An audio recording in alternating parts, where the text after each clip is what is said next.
Assalamualaikum warahmatullahi wabarakatuh. Waalaikumsalam warahmatullahi wabarakatuh. Oke, selamat pagi anak-anak. Pagi, Pak. Bagaimana keadaannya pada pagi hari ini? Sehat ya? Oke. Di masa pandemi ini anak-anak sekalian supaya menjaga kesehatan ya. Oke, untuk mendapat keberkahan pembelajaran kita pada hari ini, mari kita pimpin melakukan berdoa yang dipimpin oleh Melani. Pimpin berdoanya nak. Sebelum kita belajar, marilah kita berdoa. Berdoa dimulai.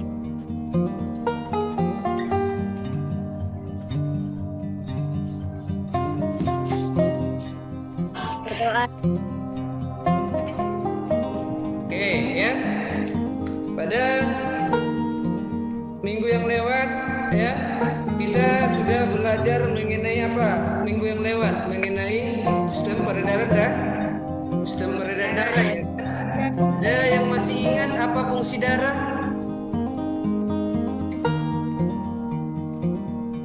Apa fungsi darah sebagai pengangkut makanan? Ada nggak itu? Bapak bilang hari itu?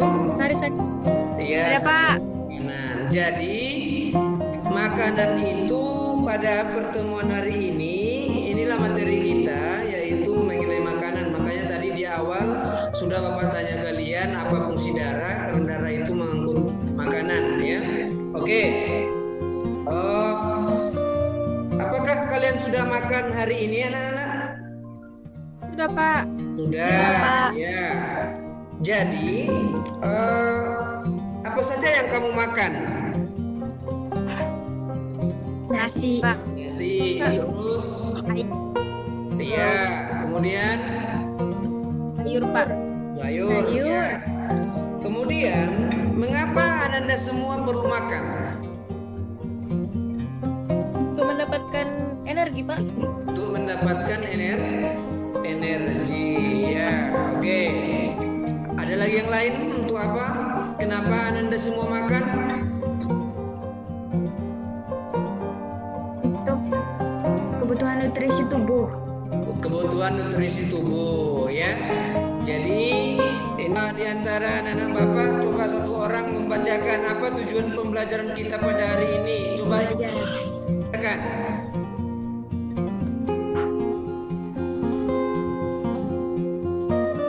Nampak Yuni? Nampak, Pak. Nah, coba bacakan apa aja. Tujuan pembelajaran 1. Melalui tayangan video peserta didik mampu menentukan zat makanan yang diperlukan tubuh. 2. Melalui tayangan video peserta didik mampu membedakan sumber dan fungsi zat makanan yang terkandung dalam Bahan makanan kan? Oke, kemudian. makanan bagi tubuh. Kemudian apa lagi? Yang 3, melalui tayangan video peserta didik menentukan contoh-contoh bahan makanan sebagai sumber zat-zat makanan yang diperlukan tubuh. Yang 4, melalui tayangan video peserta didik mampu menganalisis pola makanan, menu seimbang, BMI, dan BMR. Yang terakhir. Yang kelima, melalui tayangan video peserta didik mampu menganalisis kebutuhan zat makanan tertentu sesuai menu seimbang untuk kategori aktivitas normal. Oke, jadi itulah tujuan pembelajaran kita pada hari ini. Kemudian, seperti sebelum-sebelumnya, Bapak ini akan membuat penilaian baik pengetahuan, kemudian keterampilan dan sosial, ya. Oke, jadi inilah tujuan pembelajaran kita. Kemudian manfaat mempelajari ini supaya Anda semua bisa menerapkan gaya hidup sehat. Oke. Untuk kegiatan yang berikutnya, kalian Bapak bagi ke dalam 4 kelompok, ya. Masih sama kelompoknya dengan kelompok minggu yang lewat, ya. Kemudian sebentar Bapak bagikan dulu bahan ajar LKPD di Google Classroom, oke? Jadi inilah tugas yang akan kalian kerjakan untuk hari ini. Nampak ini nak? Nampak Pak. Oke ya. Ini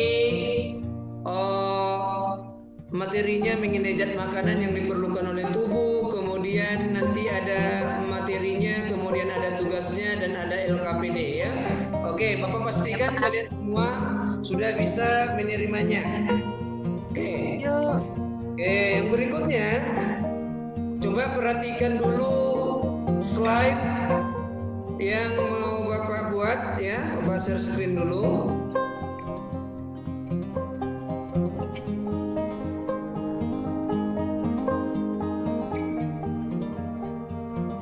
Oke, di situ ada gambar apa nak?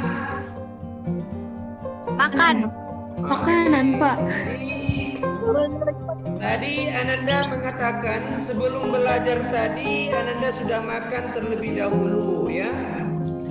Apa semuanya yang diperlukan oleh tubuh? Apakah kamu makan hanya untuk menghilangkan rasa lapar saja? Apa sebenarnya yang terkandung dalam makanan sehingga setelah memakannya kita dapat melakukan berbagai aktivitas ya? Coba salah satu di antara kalian nak, apa ini jawabannya ini? Apakah semuanya diperlukan oleh tubuh? Ya, Pak. Oke. Ya, Apa Pak. yang kamu makan hanya untuk menghilangkan rasa lapar saja? Tidak, Tidak. Pak. Ya. Tidak Pak. Apa sebenarnya yang terkandung dalam makanan sehingga setelah memakannya kita dapat melakukan berbagai aktivitas? Zat-zat nutrisi, Pak. Zat nutrisi. Oke. Untuk mengetahui apa perumusan masalah sebelumnya, Bapak bagikan dulu video pembelajaran, coba disimak ya. Ya Pak. Oke.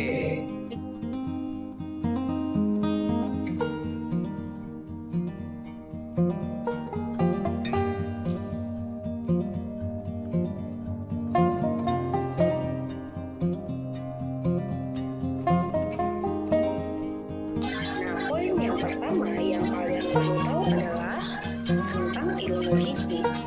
Ilmu gizi adalah ilmu yang mempelajari segala sesuatu tentang makanan dan hubungannya dengan kesehatan optimal. Nah, istilah-istilah dalam ilmu gizi digunakan antara lain sebagai berikut. Nah, zat gizi ini merupakan unsur ikatan kimia yang diperlukan oleh tubuh untuk melakukan fungsi. Yang kedua, nutrisi esensial. Nutrisi esensial ini adalah nutrisi yang tidak dapat disintesis oleh tubuh sehingga harus diperoleh dari makanan. Yang ketiga adalah status gizi. Status gizi ini merupakan status kesehatan yang dihasilkan oleh keseimbangan antara kebutuhan masukan nutrisi. Nah, ada juga diet. Diet ini merupakan pilihan makanan yang lazim dimakan seseorang atau suatu populasi penduduk. Nah, kita akan bahas apa itu makanan dan zat-zat yang terdapat dalam makanan ya. Yang pertama, makanan. Kalian harus tahu bahwa makanan yang dimasukkan ke dalam tubuh sebaiknya makanan yang baik dan yang menyehatkan. Nah, syarat makanan yang baik dan menyehatkan adalah sebagai berikut.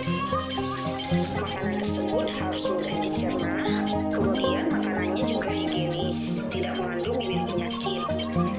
Kemudian makanan juga harus mengandung zat gizi ataupun nutrisi dengan jumlah yang mencukupi sesuai dengan yang diperlukan tubuh, seperti mengandung karbohidrat, protein, lemak, vitamin, garam mineral, dan air. Nah, kemudian makanan juga harus mengandung kalori dengan jumlah yang mencukupi kebutuhan tubuh. Selanjutnya, makanan juga sebagai sumber energi ataupun zat pembakar, yaitu makanan yang mengandung lemak, protein, dan karbohidrat. Yang kedua, untuk pertumbuhan dan pemeliharaan jaringan tubuh, yaitu makanan yang mengandung protein, mineral, dan air. Mengandung karbohidrat, protein, lemak, vitamin dan mineral dalam jumlah yang mencukupi kebutuhan tubuh. Nah, jadi karbohidrat, protein, dan lemak yang diperlukan oleh tubuh dalam jumlah yang banyak sehingga disebut sebagai makronutrien.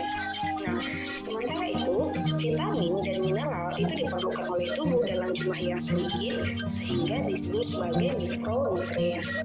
Nama dari karbohidrat adalah sebagai sumber energi, pengatur metabolisme lemak, menghemat protein, dan membantu pengeluaran protein.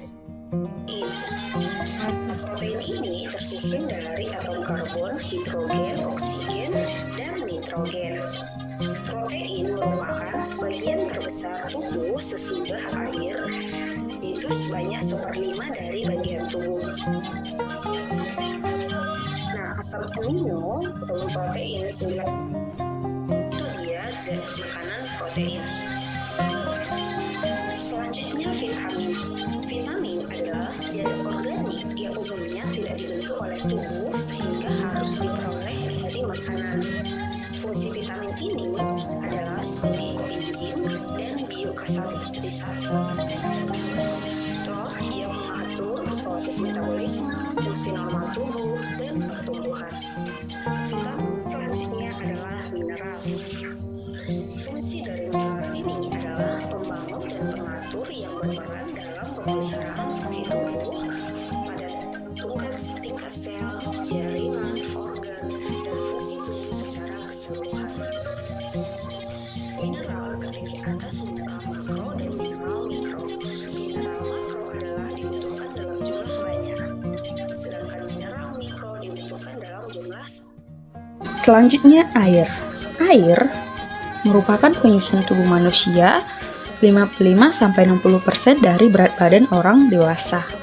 Nah, fungsi air ini sangat banyak, yaitu sebagai pelarut dan mengangkut zat gizi, oksigen, hormon, dan sisa metabolisme, sebagai katalisator reaksi dalam sel dan organ, pelumas dalam persendian dan tulang, pengatur suhu tubuh, pelindung organ tubuh dan janin dalam kantong ketuban, dan pembangun ataupun penyusun jaringan tubuh.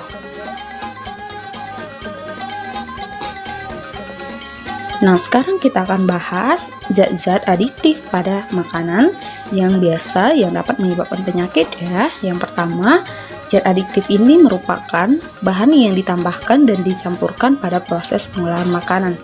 Berdasarkan sumber, ada 2 zat adiktif, yaitu zat adiktif alami dan zat adiktif buatan. Nah, fungsi dari zat adiktif ini adalah sebagai pewarna makanan atau minuman, penguat citra rasa, anti kerak, pemantap, penjernih larutan, pemucat, pengembang adonan, pengawet, dan surfaktan. Nah, itu dia zat adiktif. Oke, sekarang kita lanjut teknologi pengolahan dan keamanan pangan ya. Teknologi pengolahan pangan adalah salah satu teknik untuk mengubah bahan mentah menjadi makanan atau makanan menjadi makanan dalam bentuk lain untuk dikonsumsi oleh manusia. Nah, tujuan dari teknologi pengolah pangan ini adalah makanan menjadi mudah dicerna oleh tubuh, meningkatkan kualitas pangan, meningkatkan nilai gizi makanan, membebaskan makanan dari mikroorganisme dan zat yang membahayakan kesehatan, dan memperpanjang masa simpannya. Nah, mekanisme pengolahan pangan meliputi 3 tahap, yaitu persiapan bahan makanan, pengolahan bahan makanan, distribusi, dan penyajian bahan makanan. Nah, sedangkan teknik pengolahan makanan ini ataupun teknik dasar dalam pengolahan pangan dibedakan menjadi 2 macam, yaitu pengolahan panas basah dan pengolahan panas kering. Kalau dia pengolahan panas basah, yaitu mengolah makanan menggunakan cairan yang sudah mendidih. Contohnya itu adalah menggulai ataupun mengkukus. Nah, sedangkan teknik pengolahan pangan kering yaitu mengolah makanan tanpa bantuan cairan. Contohnya itu adalah teknik deep frying, shallow frying, kemudian baking dan grilling. Nah, selanjutnya kita akan bahas sekilas tentang kebutuhan dan keseimbangan energi. Nah, yang pertama ada yang disebut sebagai kebutuhan energi ya. Nah, kebutuhan energi ini terdapat 3 komponen untuk menghitungnya, yaitu angka metabolisme basal atau AMB atau basal metabolisme rate atau BMR, kemudian aktivitas fisik dan efek makanan. Jadi, metabolisme basal itu membutuhkan energi paling banyak, yaitu sekitar 66,7 dari total energi yang dikeluarkan oleh seseorang. Kita akan bahas satu persatu. Yang pertama, angka metabolisme basal atau AMB.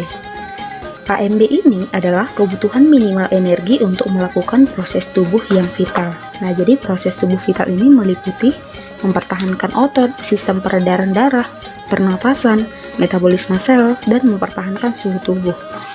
Jadi, perhitungan AMB berdasarkan berat badan, yaitu kalau dia pada laki-laki, AMB laki-laki itu berat badan dikali 1,0 kilokalori kali 24 jam.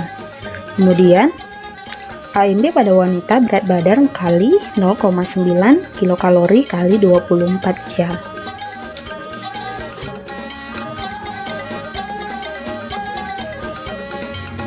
Nah, sedangkan kalau misalnya perhitungan AMB sesuai dengan kelompok umur, jenis kelamin, dan berat badan, berikut sudah saya tampilkan tabelnya ya. Kelompok umur 0,0 sampai 3 tahun, kalau laki-laki 60,9, berat badan dalam kilogram dikurang 54. Kalau dia pada perempuan 61,0 BB kali kilogram dikurang 51. Nah, misalnya kita ambil contoh, seorang perempuan berusia 20 tahun itu memiliki berat badan 45 kg. Nah, jadi AMB-nya itu kita perhatikan di tabel bahwa wanita yang berusia 27 tahun berarti dia 14,7 ya BB kilogram tambah 496. Jadi 14,7 BB tambah 496 itu sama dengan 14,7 dikali berat badannya tadi kan 45 ditambah 496, 661,5 ditambah 496.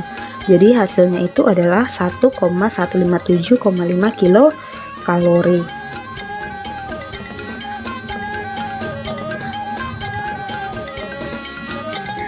Sekarang kita bahas keseimbangan energi ya.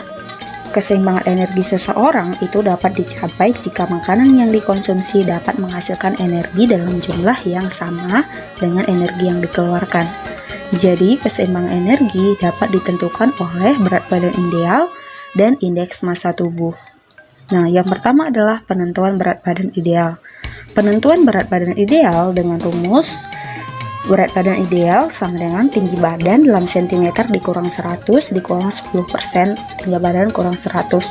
Nah, contoh, seseorang yang memiliki tinggi badan 160 memiliki berat badan ideal itu berarti 160 dikurang 100 dikurang 10% dari 160 kurang 100 sama dengan 60 kurang 6 sama dengan 54 kg.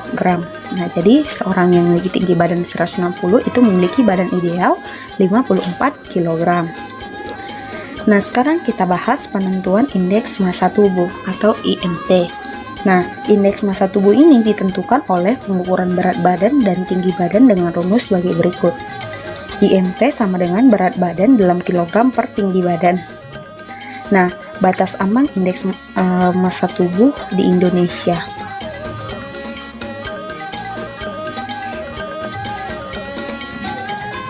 Ada dia kelompok kurus, normal, dan gemuk. Ya, kalau dia IMT-nya lebih kecil dari 17, maka kelompok itu kurus. Kategorinya itu kekurangan berat badan, tingkat berat.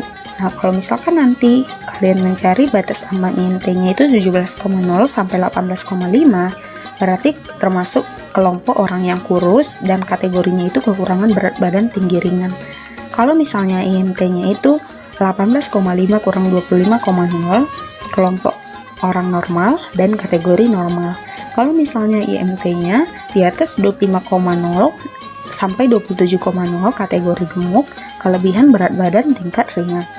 Di atas 27,0, kelompok orang gemuk dan kelebihan berat badan tingkat berat. Nah, itu dia penentuan berat badan ideal dan penentuan indeks massa tubuh. Nah, yang terakhir dalam video ini kita akan mengetahui bagaimana menyusun menu makanan yang seimbang ya. Menu dapat diartikan sebagai hidangan adalah susunan makanan yang dimakan oleh seseorang untuk sekali makan atau untuk sehari. Jadi menu seimbang ini adalah menu yang terdiri atas beraneka ragam makanan dalam jumlah dan proporsi yang sesuai sehingga memenuhi kebutuhan gizi seseorang untuk pemeliharaan dan perbaikan sel-sel tubuh, proses kehidupan, serta pertumbuhan dan perkembangan. Nah, kemudian pola menu seimbang yang diperkenalkan kepada masyarakat Indonesia yaitu pola menu 4 sehat 5 sempurna. Kemudian makanan pokoknya itu berupa lauk, sayur, buah, dan susu. Oke, demikian penjelasan saya. Setelah tadi mengamati video tersebut, coba ya, Ananda semua membuat rumusan pertanyaan masalah ya. Kira-kira apa rumusannya ya? Coba si Salsabila, apa rumusan pertanyaannya dah? Dan ternyata bisa pakai HP.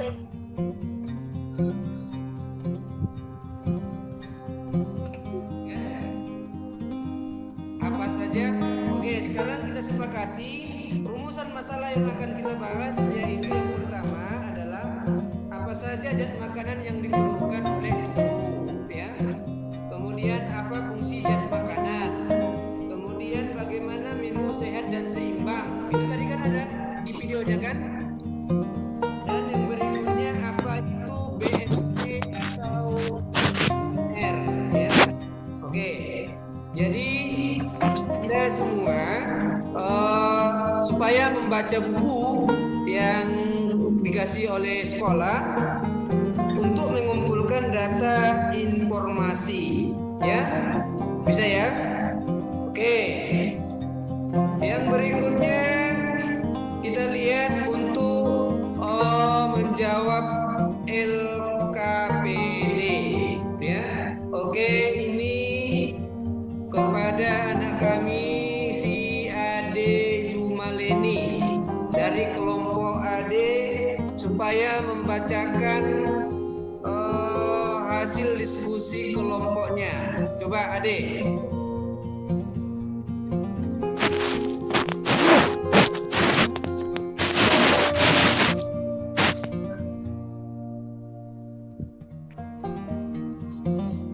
Suara nak, suara.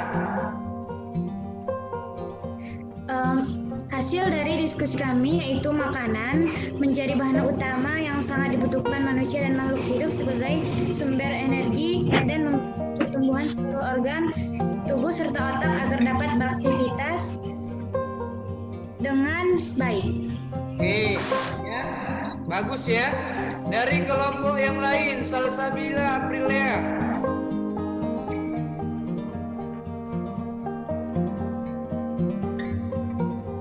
Terjadi jika tubuh mengalami kekurangan karbohidrat, terjadi obesitas atau keburukan. Itu aja tadi. Apa saja dan makanan yang diperlukan oleh tubuh? Karbohidrat, Ya. lemak, protein, vitamin, mineral, dan air. Oke. Kemudian bahan makanan yang mengandung amilum apa saja Salsabila? Kentang, ubi Ya. jalar, ketela pohon. Oke. Pak bacakan dari awal yang udah dibaca, nggak usah lagi dibaca lagi. Apa aja tadi? Udah semua dibaca? Salsabila? Glukos, nasi, roti, sirup, madu. Ya, kemudian Protein, telur, susu, keju, almond, lemak, alpukat, daging, minyak zaitun, dan salmon. Oke, ya. Oke, yang berikutnya dari LKPD itu coba Abah bagi dulu share screen, ya.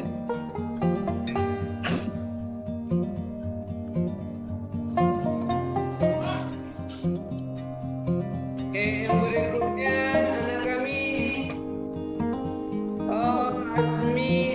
ya. Coba, apa kesimpulan dari LKPD yang Bapak bagikan? Coba. Dari LKPD yang dibagikan, saya dapat menarik kesimpulan yaitu zat makanan yang diperlukan oleh tubuh ada 5, yang terdiri dari karbohidrat, lemak, protein, mineral, dan air. Sedangkan fungsi dari zat makanan ada 3, yaitu sebagai zat penghasil energi, sebagai zat pembangun, dan sebagai zat pengatur. Oke, ya. Kita akan membuat rangkuman mengenai zat makanan, ya. Coba. Zat makanan itu yang diperlukan oleh tubuh ada berapa? Ada Karbohidrat, karbohidrat, protein, ya. lemak, vitamin, Ada lemak, vitamin dan mineral. mineral. Oke, ya. Kalau yang berfungsi sebagai zat pembangun, siapa yang berfungsi sebagai zat pembangun? Coba Melani, yang berfungsi sebagai zat pembangun itu apa? Protein, ya. Dan apa? Dan mineral. Kemudian yang berfungsi sebagai zat pengatur, apa yang berfungsi sebagai zat pengatur? Vitamin dan mineral. Oke. Kemudian yang berikutnya tadi ada yang di situ ada BMT, ya. BMT atau yang disebut juga dengan BMI. Itu rumusnya adalah berat badan dibagi per tinggi badan. Jadi misalnya Ananda kalau berat badannya 50 per berapa tingginya itulah. Makanya nanti kita ada yang kurus, ada yang mengalami kegemukan dan lain-lain sebagainya. Kemudian yang berikutnya ada BMR. Coba BMR apa tadi? Basal metabolic rate, ya. Jadi jumlah energi yang diperlukan pada saat kondisi normal, ya. Oke, itulah rangkuman pembelajaran kita pada pagi hari ini. Yang berikutnya tadi di Google Classroom juga sudah Bapak bagikan mengenai tugas yang akan dikerjakan, ya. Itu soalnya pilihan ganda dikerjakan nanti nak, ya. Oke. Pada pertemuan yang berikutnya baca mengenai organ sistem pencernaan makanan. Ya, yang berikutnya marilah kita tutup pembelajaran kita hari ini dengan lafaz hamdalah. Alhamdulillah.